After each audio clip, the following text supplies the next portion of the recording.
Mateus, capítulo 27. À luz do dia, os principais sacerdotes e líderes religiosos reuniram-se para finalizar o plano de matar Jesus. Eles o amarraram e foram levá-lo a Pilatos, o governador. Então Judas, que o traiu, viu que Jesus fora condenado. Cheio de remorso, devolveu as 30 moedas de prata aos sacerdotes e declarou: Pequei, traí um homem inocente. Eles disseram: E nós com isso? Problema seu. Judas jogou as moedas no templo e saiu. Pouco depois, enforcou-se. Os sacerdotes pegaram de volta as moedas, mas não sabiam o que fazer com elas. Não é certo dar o pagamento por um assassinato como oferta no templo, concluíram. O dinheiro então foi usado na compra do campo do oleiro, que seria usado como cemitério de indigentes. É por isso que aquele campo ficou conhecido como Planície do Assassino, nome que permanece até hoje. Cumpriram-se aqui as palavras de Jeremias. Eles tomaram 30 moedas de prata, o preço daquele que foi avaliado por alguns dos filhos de Israel, e adquiriram o campo do oleiro. Inconscientemente, eles seguiram as instruções divinas ao pé da letra. Jesus foi posto diante do governador, que perguntou: Você é o rei dos judeus? Jesus disse: Se você diz. Mas quando as acusações choveram da parte dos principais sacerdotes e líderes religiosos, ele não disse nada. Pilatos perguntou: Você não escuta a longa lista de acusações? Você não vai dizer nada? Jesus continuou em silêncio. Nenhuma palavra saiu de sua boca. O governador estava impressionado. Segundo um velho costume, durante a Páscoa, o governador libertava um único prisioneiro escolhido pelo povo. Na ocasião, o infame Barrabás estava na prisão. Dirigindo-se ao povo, Pilatos perguntou: Qual prisioneiro vocês querem que eu perdoe? Barrabás ou Jesus, chamado Cristo? Ele sabia que as acusações contra Jesus eram pura inveja. Enquanto o tribunal ainda estava em sessão, a esposa de Pilatos enviou-lhe uma mensagem: Não se envolva no julgamento desse nobre homem. Tive uma noite longa e difícil por causa de um sonho com ele. Enquanto isso, os sacerdotes e líderes religiosos tentavam convencer a multidão a pedir o perdão de Barrabás e a execução de Jesus. O governador perguntou: Qual dos dois vocês querem que eu liberte? Eles disseram: Barrabás! Barrabás! Então, o que farei com Jesus chamado Cristo? Insistiu. Todos gritaram: Crucifique-o! Crucifique-o! Ele fez a objeção. Mas por qual crime? Mas eles gritaram ainda mais alto: Crucifique-o! Crucifique-o! Quando Pilatos viu que não estava indo a lugar algum e que o tumulto era iminente, pegou uma bacia com água e lavou as mãos perante a multidão, declarando: Lavo minhas mãos da responsabilidade pela morte desse homem. De agora em diante, a responsabilidade é de vocês. Vocês são o juiz e o júri. A multidão respondeu: Assumimos a responsabilidade, nós e nossos filhos. Então Pilatos libertou Barrabás e ordenou que Jesus fosse chicoteado.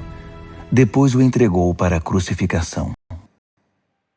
Soldados designados pelo governador levaram Jesus ao pátio e reuniram toda a tropa para se divertirem à custa dele. Eles tiraram a roupa de Jesus e vestiram-no com um manto vermelho. Fizeram uma coroa de espinhos e a puseram na cabeça dele. Puseram-lhe um bastão na mão direita como se fosse um cetro. Depois se ajoelharam diante dele com zombaria. Viva o rei dos judeus! Viva! Gritavam. Então cuspiam nele e batiam-lhe na cabeça com o bastão. Quando cansaram das chacotas, tiraram-lhe o manto e o vestiram de novo com suas roupas. Em seguida, levaram-no para crucificá-lo. No caminho vinha um homem de Cirene chamado Simão. Eles o obrigaram a carregar a cruz.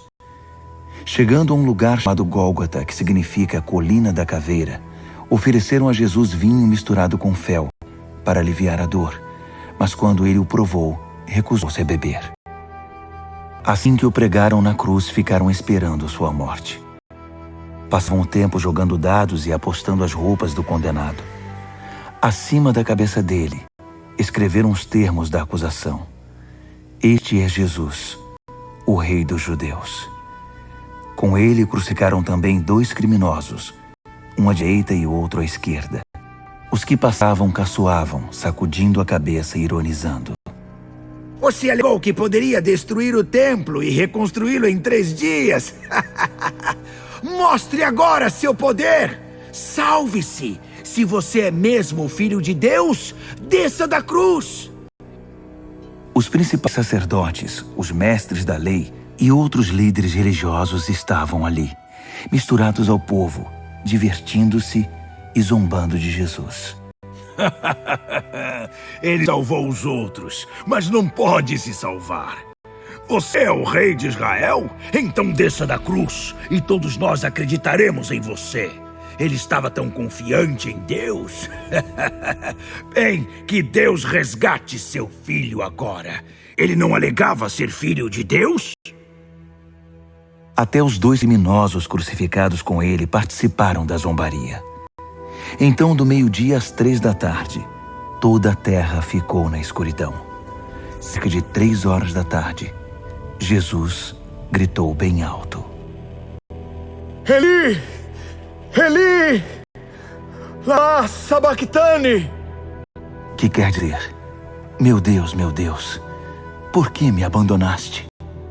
Alguns que viram aquilo o ouviram e disseram: Ele está chamando Elias. Um deles correu, pegou uma esponja mergulhada em vinagre e ergueu-a numa haste e deu de beber a Jesus. Os outros brincaram: Vamos ver se Elias vem salvá-lo. E depois de outro grito de dor, Jesus deu seu último suspiro.